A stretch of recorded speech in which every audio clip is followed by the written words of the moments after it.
Hello. This is Pedro Mike Alonso, admin ng Davao Cryptocurrency Basic Trade. Nais ko lang ipaalam sa inyo na kakabalik ko lang as a mag-upload ng video dito sa YouTube ulit, tsaka sa Facebook natin. Yung una nating ituturo sa inyo is paano mag-risk management. Example, nakadepende kasi yan sa capital. Mag-note tayo dito. Notepad depends on number 1, step 1, number 1 depende sa capital. Example, may 100 to 1,000 dollars ka.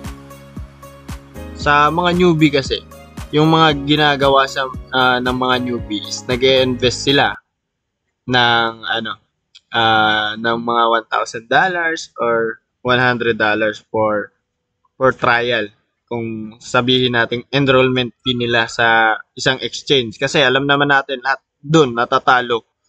Once na papasok ka sa future, then wala ka pang alam, syempre, never expect na mananalo ka. Depende na lang kung buenas ka kasi wala kang analysis, wala kang all over background sa crypto. Papasok ka lang kasi na-hype ka sa kaibigan mo or either sa mga kakilala mo. So, ito yung example.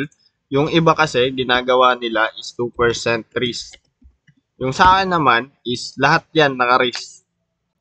Number 2, all risk sa akin. Meaning, all in. But, not in future. So, saan ba ako nag-all in? Pwede ko siyang i-all in dito sa Into Spot. If nakikita nyo, I'm starting $1,000. So, tumubo siya since nag-47 and 48 CBTC. 48 or 47,000 CBTC. I buy Manta for 2.2. Then, nag-up siya into 2.8 or $3. Doon ko siya binenta. Then, nag-buy ulit ako. So, nasa 5 tokens kasi hawak ko. So, yung 5 tokens, divide ko siya into 1,000 equals $200. $200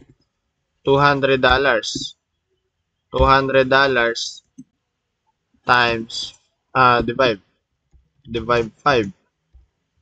So, hindi. $1,000 divide 5. $1,000 divide 5. So, magiging magiging $200. Lagyan natin siya ng ganito. $200 each. Then, kumita ako ng $339 sa holding lang. Etong holding na to, or 340 na pala. Just natin, $340. Gain for this holding season, like 15 days or 15 or hindi, 1 week, 2 weeks pala. 2 weeks nga, 15 days. So, eto siya, yung 341, pwede mo siyang i-try into future kasi gain na yan, profit na yan. So, meaning, pag profit can be used for learning. Meaning, hindi ka masasaktan. Kasi alam mo bakit? Kinita mo na yan, pwede mo siyang gamiting pang enrollment sa future. Kasi yung future natin guys, leverage yan. Medyo not advisable for newbie talaga. Kung wala ka talagang alam, try to learn spot then bago ka mag-proceed into future. Kasi malaking risk dito.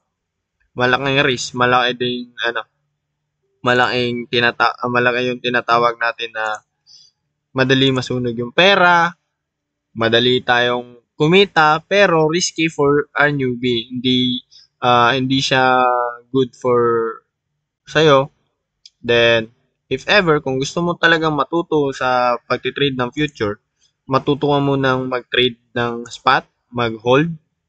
Kasi, alam nyo, bakit tayo nag-hold? Bakit need natin matutunan na mag-hold and mag-trade sa spot. Kasi ito guys, same lang to sa spot. Yung pinagkaiba lang, may funding fees, mas malayo yung trading fees kasi natototal lahat na natototal lahat. Example, may $100 ka. Kinuha mo sa gain mo. From gain, trading to future.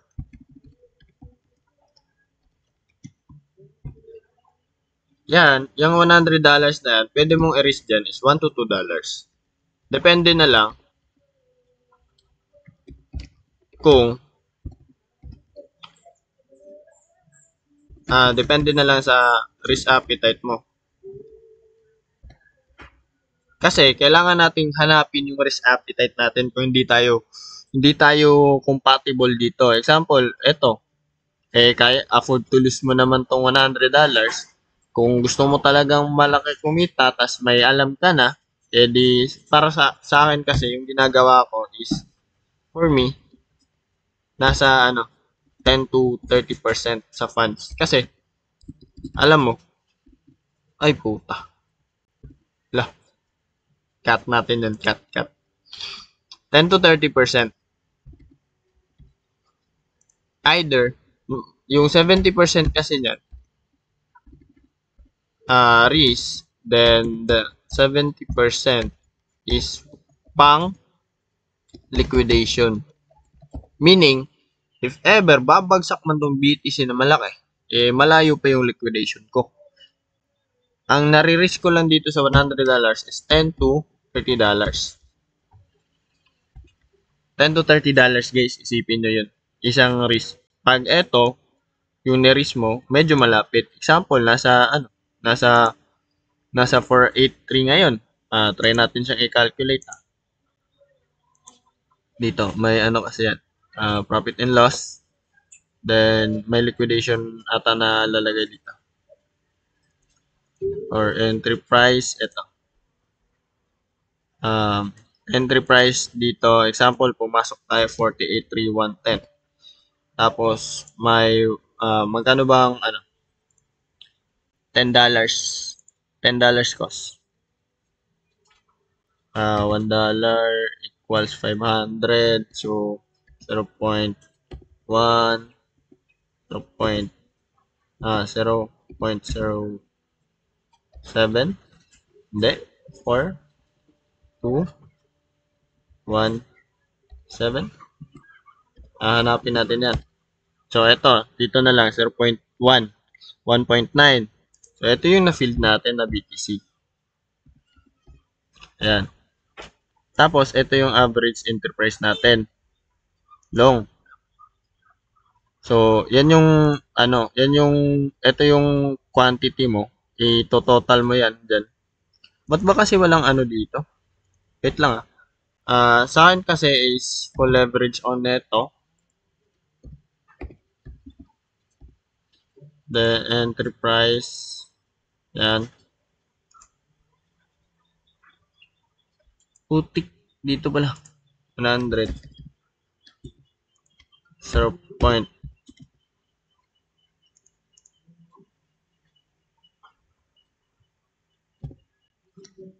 So, magsaset ka dito kung magkano.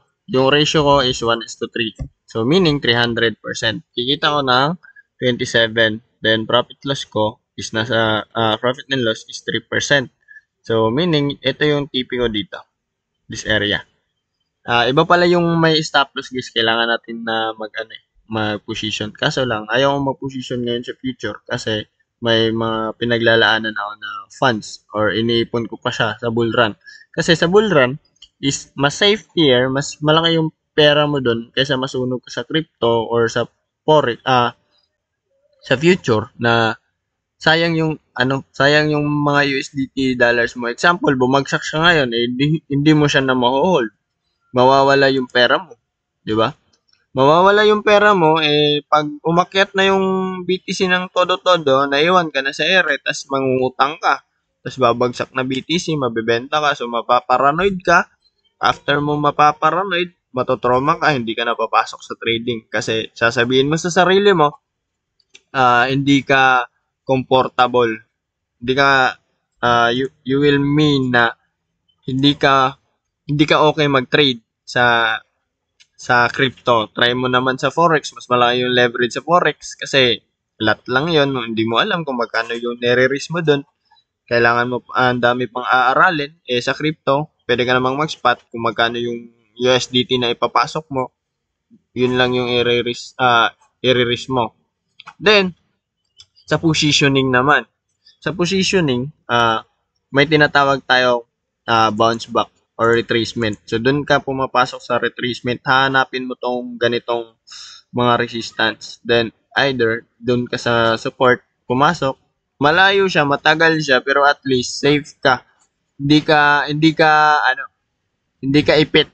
Kasi pag papasok tayo dito, pag bumagsak, maiipit tayo. So, retracement, ah, yung advice ko, entry point, retracement, or support,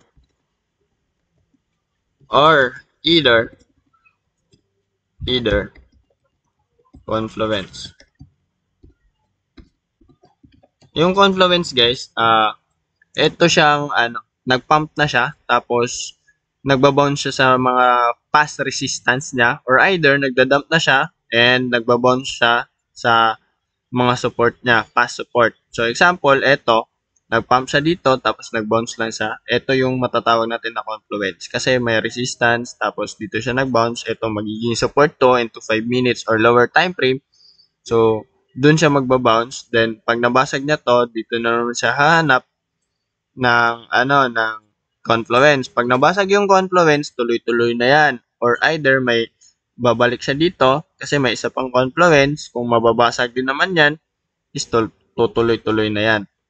Then, balik tayo sa risk management kasi yun yung favor or yun yung kahilingan ng ating mga members sa Discord. So, eto guys, balik tayo dito sa risk management. Ugaliin natin na yung stop loss. Stop loss always set by 1. Ano yung by 1? Example, $10 to $30 yung margin mo. Margin. So, ano yung by 1, sir? So, yan yung tinatawag natin na mag-stop loss ka when your margin is hit. Example, losing ka, yung margin mo $10. Margin $10. Tapos, pulado ka. $10. So, dun ka mag-stop loss kasi alam mo, down ka na ng 100%. Alam mo kung bakit? Yan yung margin mo eh. So, down ka na ng 100%. So, meaning nun, palpak yung analysis mo or either, pwede mo siyang gawing stop loss na 50% ng margin. Like, example, $5 loss. So, you can stop loss na. Alam nyo kung bakit? Kasi, yun nga tinatawag natin na pumalpak ka na, huwag mo nang ipagpatuloy. Kasi pag yan, pinatuloy mo, hinabaan mo pa yung stop loss mo dyan, it means na baliwala yung analysis mo or risk management mo, hindi ka yayaman dan, hindi ka magiging profitable dyan. Kasi if ever, eto guys, yung iba, alam ko sa inyo, tatamaan kayo dito. Yung iba kasi gustong lumabas ng million. 1 million, 2 million. Pero yung margin nyo, guys, dapat malaki din. Hindi yung lalabas ka ng half million, 1 million, pero yung margin mo $5, $50. Note din natin dito. Note natin. Always consistent. Mahirap to. Kasi alam nyo kung bakit? Kung always consistent ka, magpaplano ka sa goal mo. So, mag-set aside ka. Set a goal. Ayan. Mag-set ka ng, example, $100 capital. Set mo into $10 gain daily. And maximum lose per day. So, example, wag mong tataasan yung goal mo $10 lang, yung lose mo $50. Nasa lang $5. Kung hindi mo siya mabawi, may second option diyan. Second option, matulog. Kasi nagiging overtrade ka na. Pag naging overtrade ka na, dun, mapapahamak ka sa overtrading kasi gusto mo nang mag-revenge trading. Ito yung mga mistakes ko dati para malaman nyo. Overconfidence. Overtrading. Greedy. Di pa rin mawawala kahit alam mo na yung takbo, gusto mo pa rin maging greedy. Gusto mo pa rin lumabas ng milyones. 'Di ba? Pero ma-realize niya din yan pagdating ng panahon, like kayo na yung nasa upuan na okay, ito na yung hinahanap ko, magsisimula na ako, magiging trader na ako. Pero hindi ganun kadali. Mag-google ka muna ng ilang taon bago ma-realize na profitable ka na talaga. Kasi isipin nyo, months lang, hindi pa yan enough. What if dumating, umabot kayo sa mga consolidate na gaya dati na sobrang bilis. Then consolidate na pitik-pitik or weak candles lang, tapos bagsak ulit, di sunog-sunog yung port nyo. Then iwasan yung maging comfortable.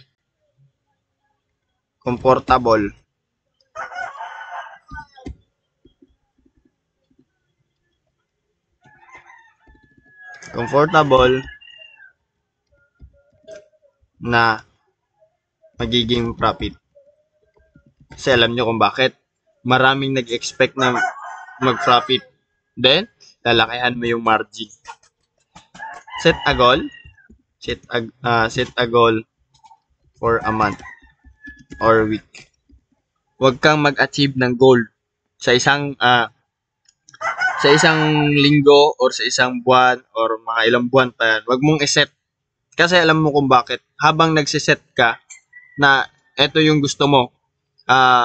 This month, sa 10,000 pesos ko, lalabas ako 100,000.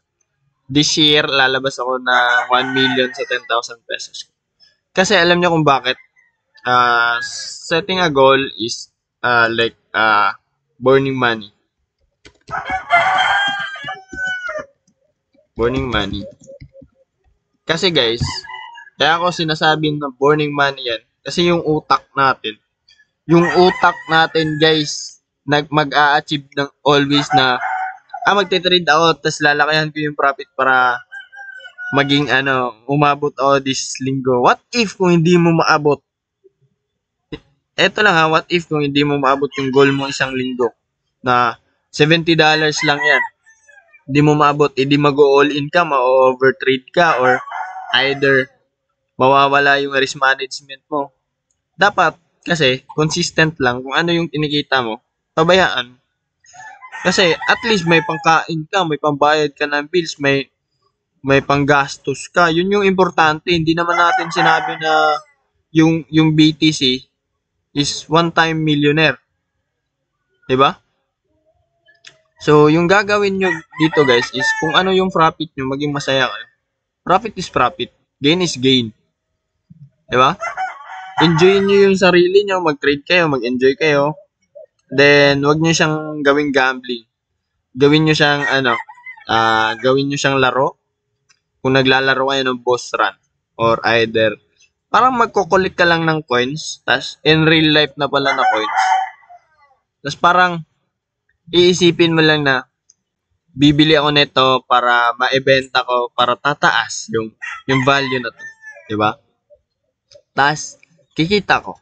Gawin mo siyang business, wag mo siyang gawing wag mo siyang gawing sugal na eto tatalpak ko tong $100 magiging 10,000 500 or $300. Chamba lang at saka buenas meron dun. Yun. Tsaka, isa pa, pag magre-risk management kayo guys, ito tatandaan nyo na palaging good mood kayo sa trading. Kung example, may isang araw na bad mood kayo, malungkot kayo, depende kasi yan sa emotion. Lagay din natin dito, emotion. Kasi, mape-pressure ka pag talo ka. Normal sa atin na matalo. Then, wag lang mas pressure, ma-overtrade. Doon tayo mamamatay sa, sa trading. Doon tayo mawawala ng pera, doon tayo magiging broke.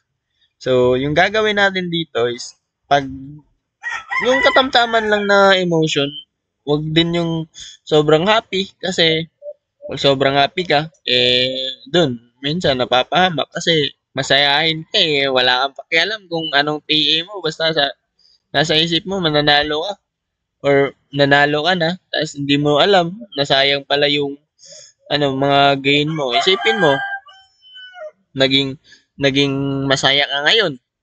Tapos, naging profitable ka ng $100, naging times 2 yung $100 mo na capital. Nag-trade ka pa ulit, naging 300, tapos natalo yung, 150, so naging $50 na lang, tapos nag-stop ka, at least kumita ka ng $50. Diba? Sayang. Sayang yung sayang yung mga oras mo, tsaka pinagugugulan mo ng analysis mo dyan. So, mas madali is like, consistent lang talaga. Ito yung pinaka-importante, consistent. Gusto nyo, lakihan ko pa nga yung lalagay kong consistent Di ba? Yan yung pinaka-importante. Yan yung ma-advise ko na importante. Then, ano ba bang next natin i-content dito? Risk management, paano ako mag-scalping, or paano ako mag-swing trade, anong mga token na dapat i-hold. Suggest naman kayo sa comment section. Titignan ko. Then, actually, ito lang kasi yung mabibigay ko na risk management. Then, basta gawin nyo lang negosyo yun. Tsaka, mas better kung malaki na yung capital mo. Dito ka na lang sa spot, huwag ka na sa future. Kasi, if you lose in spot, paper loss lang yan. Babalik at babalik yan. Kahit ilang taon pa yan, hindi mawawala ang pera mo. At least, hindi binibenta. Pero, siguraduhin mo na yung ina-investan mo is maganda yung takbo ng project. Tsaka, maganda yung mga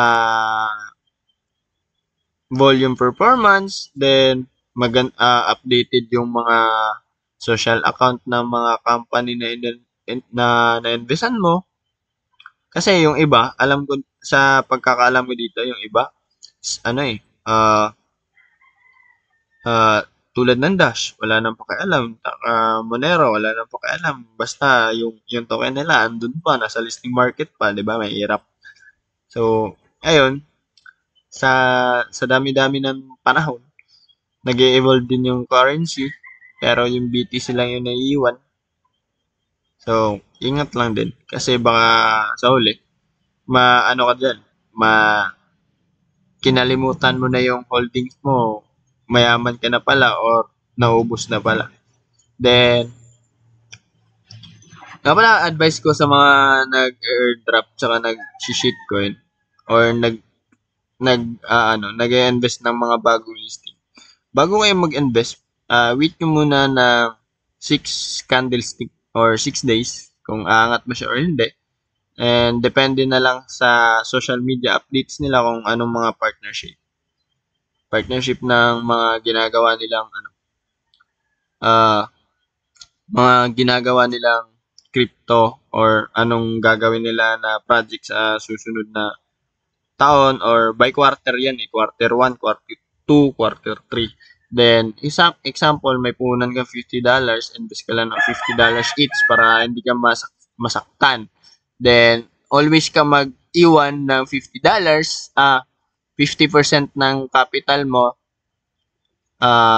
for the rest, para if ever babagsak maging DCE yung port mo, or bibili ka lang sa pinakamababa. So, I think guys, yun na lang muna siguro ngayon. Kasi, as I said, kakabalik ko lang, tas try kong mag-edit nyo ng video or another video na naman ulit. So, thank you for subscribe. And sa mga followers ko dito na matagal na. And pwede kayong sumali sa Discord namin. Feel ko, pwede nating araw-arawin mag-upload. So, ayan guys. See you next video. Bye-bye.